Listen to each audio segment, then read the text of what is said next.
जय हिंद दोस्तों, मेरा नाम है अनिरुद्ध और मैं आप सभी का वेलकम करता हूं करियर विल आईएएस पर। दोस्तों, हमारे वेस्ट बंगाल के उत्तरी हिस्से में आने वाली बहुत ही खूबसूरत जो डिस्ट्रिक्ट है दार्जिलिंग, उसके अंदर हमें कुल मिला के 6 कॉन्स्टिट्यूएंसीज देखने को मिलती हैं। मैं आपको उन 6 की 6 कॉन्स्टिट्यूएंसीज का रिजल्ट दिखाना चाहता हूं, थोड़ा ध्यान से देखिएगा। ये उसकी पहली कॉन्स्टिट्यूएंसी है कालिम्पोंग, जिसमें आप जीत देखिए किस कैंडिडेट की हुई है। उसके बाद दार्जिलिंग के अंदर जीत देखिए किसकी हुई है। फर्दर कुर्सियोंग के अंदर देखिए जीत किसकी हुई है। देन मातीगारा नक्सलबारी के अंदर देखिए जीत किसकी हुई है। देन सिलीगुड़ी के अंदर देखिए जीत किसकी हुई है। एंड फाइनली फांसी देवा, जो कि छठी कॉन्स्टिट्यूएंसी है, वहां पर भी आप देखिए जीत हमें किसकी देखने को मिली है। इनफैक्ट कुछ कुछ में तो अगर आप ध्यान से देखेंगे तो जो जीत का नंबर है, मतलब कि जो डिफरेंस है जिससे कि कैंडिडेट ने जीत हासिल करी है, वो नंबर भी बहुत ज्यादा बड़ा देखने को मिलता है। जैसे सिलीगुड़ी का ही एग्जाम्पल लेके चलिए, 73,000 का डिफरेंस है। फांसी देवा का एग्जाम्पल लेके चलिए, 45,000 का डिफरेंस है।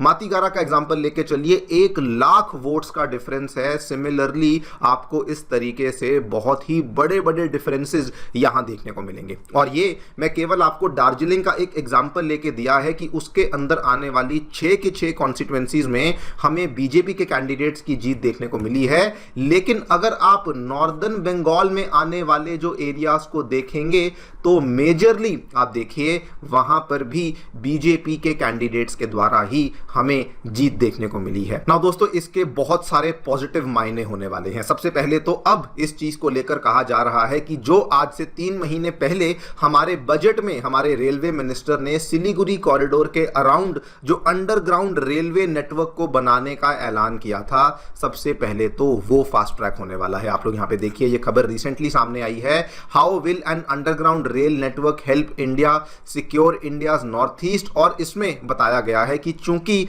अब जो सरकार है, हालांकि ये वैसे भी होने ही वाला था, लेकिन चूंकि अब जो सरकार है वो एक डबल इंजन की गवर्नमेंट यहां पे बन चुकी है, तो उसके बाद इस तरह के जो स्ट्रेटेजिक और बहुत ही ज्यादा सेंसिटिव प्रोजेक्ट्स हैं उनको हम लोग फास्ट ट्रैक होते हुए देखेंगे। और ये चीज ऐसे ही नहीं कही जा रही, इसके हमें बहुत सारे जो एग्जाम्पल्स हैं वो भी दिखना शुरू हो चुके हैं। कल ही की खबर है, ध्यान से देखिए। गोरखपुर सिलीगुड़ी के बीच में दोस्तों एक एक्सप्रेसवे को बनाने की बातचीत थी, जो कि बहुत लंबे टाइम से चल रही थी।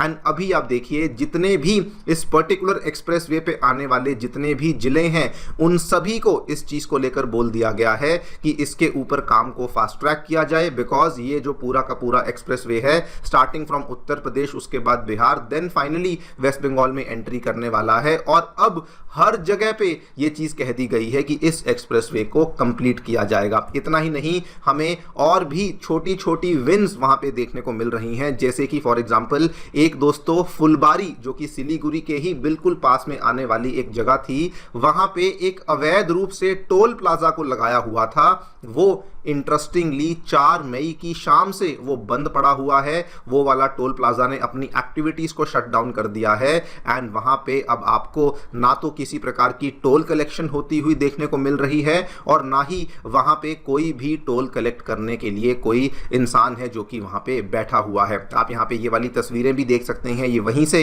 सामने आई हैं किस तरीके से ये टोल प्लाजा ऑब्वियसली गलत तरीके से, अवैध तरीके से वहां पे बनाया हुआ था। लेकिन इस तरह की भी अब हमें पॉजिटिव डेवलपमेंट्स वहां पे दिखना शुरू हो चुकी हैं। इसी पूरी डेवलपमेंट के बारे में हम लोग चर्चा करने वाले हैं, mainly focusing upon the underground rail network project जो कि अनाउंस किया गया था, कैसे वो फास्ट ट्रैक होने वाला है एंड उसके क्या क्या फायदे हमारी मिलिट्री को, हमारे northern part of West Bengal को एंड ओवरऑल हमारे नॉर्थ ईस्ट को होने वाले हैं, वो भी समझेंगे। आइए शुरू करते हैं मेरे साथ। मेरा नाम है अनिरुद्ध।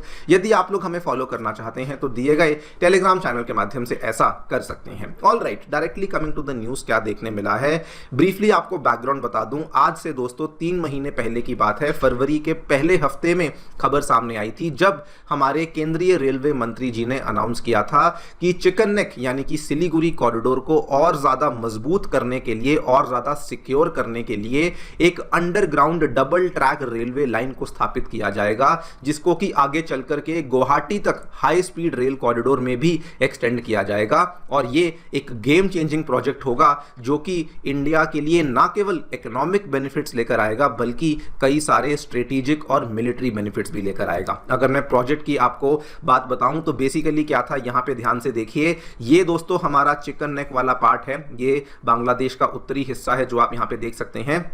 ये बेसिकली चिकन नेक वाला पार्ट है। और यहाँ पर ये वाला जो रेलवे स्टेशन है 3 माइल हाट, ये जो आपको उत्तर दिनाजपुर के जिले में देखने को मिलता है। और जस्ट सिलीगुड़ी से जस्ट पहले आपको एक एरिया देखने को मिलता है रंगा पानी के नाम से, जो कि अगेन दार्जिलिंग के जिले में आता है।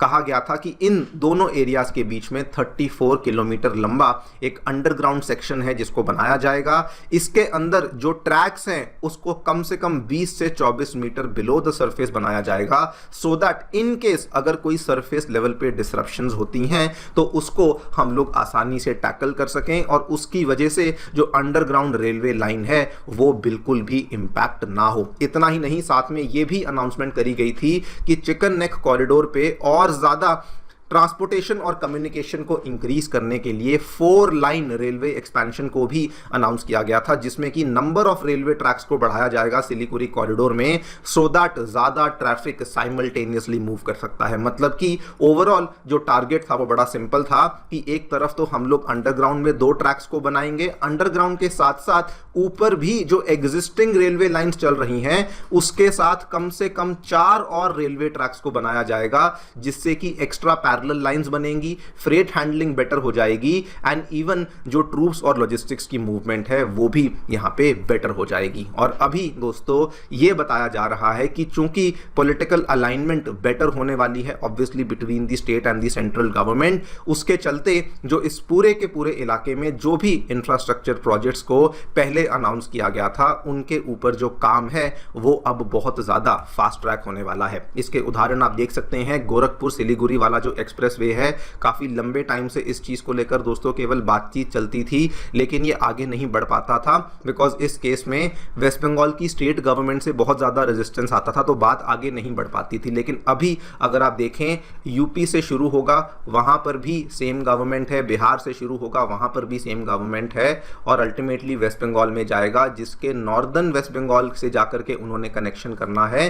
अब तीनों जगह पे आपको सिमिलर गवर्नमेंट देखने को मिलेगी, जिस वजह से ये पूरा का पूरा एक्सप्रेसवे का जो काम है उसमें मोमेंटम देखने को मिलने वाला है। इसमें अगर आप चाहें तो जाकर के आर्टिकल को देख भी सकते हैं। बिहार के एक डीएम है तरनजोत सिंह, उन्होंने इस चीज को लेकर काफी अपडेट्स बताए हैं कि क्या क्या हम लोग यहाँ पे कर दिया है और हम लोग किस तरीके से काम को और ज्यादा आगे भी बढ़ावा देने वाले हैं। This is not the only example, इसके अलावा बल्कि आप देखिए हमें इस तरह के एग्जाम्पल्स भी देखने को मिल रहे हैं कि जो अवैध तरीके से करी हुई कंस्ट्रक्शंस थी, जो अवैध तरीके से बनाए हुए टोल प्लाजास थे, जो कि सब कुछ हो रहा था under the aegis of the previous government, उसको भी धीरे धीरे अब वो भी चीजें बंद हो रही हैं। आपके सामने है, ये वाली तस्वीरें सामने आई हैं, टोल प्लाजा था।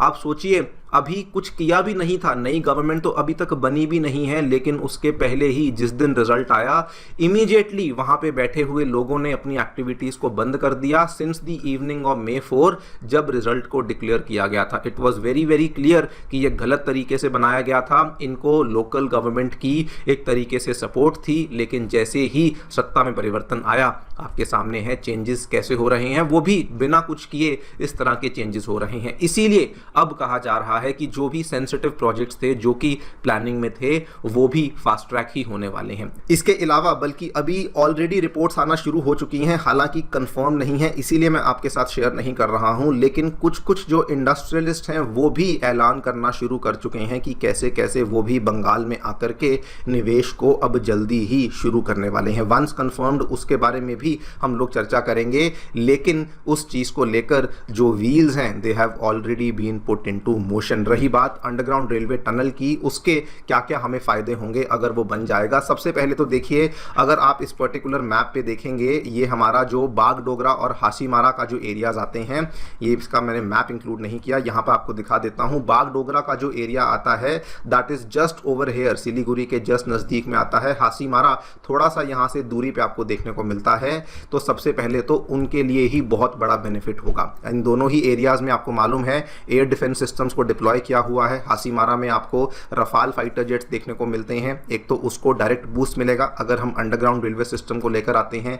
सेकेंडली, अगर कल को कोई प्रॉब्लम होती है, बिकॉज नीचे बांग्लादेश है, ऊपर चाइना है, उस केस में अगर हमारी कोई मिलिट्री की मूवमेंट है, अगर हमारी कोई ट्रूप्स की मूवमेंट है, इक्विपमेंट्स की मूवमेंट है, सरफेस पे आने वाले जो रेल ट्रैक्स हैं वो टारगेट किए जा सकते हैं, ब्रिजेस वल्नरेबल हो सकते हैं, रोड्स को भी मॉनिटर किया जा सकता है, लेकिन अंडरग्राउंड रेलवे ट्रैक्स को मॉनिटर करना नेक्स्ट टू इम्पॉसिबल बन जाएगा। उस केस में भी ये बहुत ही ज़्यादा गेम चेंजिंग इंफ्रास्ट्रक्चर होने वाला है। एंड फाइनली इसका बहुत बड़ा बेनिफिट हमारी नॉर्थ ईस्ट को भी होगा, बिकॉज इसके माध्यम से, बिकॉज अभी तक क्या था कि हम लोग हमारी कनेक्टिविटी को वाया बांग्लादेश करना चाहते थे, लेकिन वहाँ पे आप सभी जानते हैं कि वो ना तो होने वाला है, ना उसके कोई आसार लग रहे हैं। लेकिन अभी ये कहा जा रहा है कि इस पर्टिकुलर डेवलपमेंट के माध्यम से नॉर्थ ईस्ट के साथ भी हमारी कनेक्टिविटी जो है वो और ज़्यादा बेहतर हो जाएगी। देखते हैं क्या होगा, लेकिन one thing is very very sure दोस्तों, कि जो अब हमें नॉर्दर्न वेस्ट बंगाल में देखने को मिला है, जिस तरीके से वहाँ पर हमें बहुत ही ज़्यादा बड़े लेवल पर जो जीत देखने को मिली है वो बीजेपी के ही कैंडिडेट्स की देखने को मिली है। It is very very clear कि जो इश्यूज फेस होते थे लैंड एक्विजिशन के, सिक्योरिटी क्लियरेंसेस के, इंफ्रास्ट्रक्चर अप्रूवल्स के, प्रशासनिक सपोर्ट के, वो वाले इश्यूज अब हम लोग यहाँ पे फेस नहीं करने वाले हैं। देखते हैं, जो भी होगा आपके सामने पेश करेंगे। फिलहाल के लिए वीडियो में इतना ही। Thank you so much for listening. Stay tuned and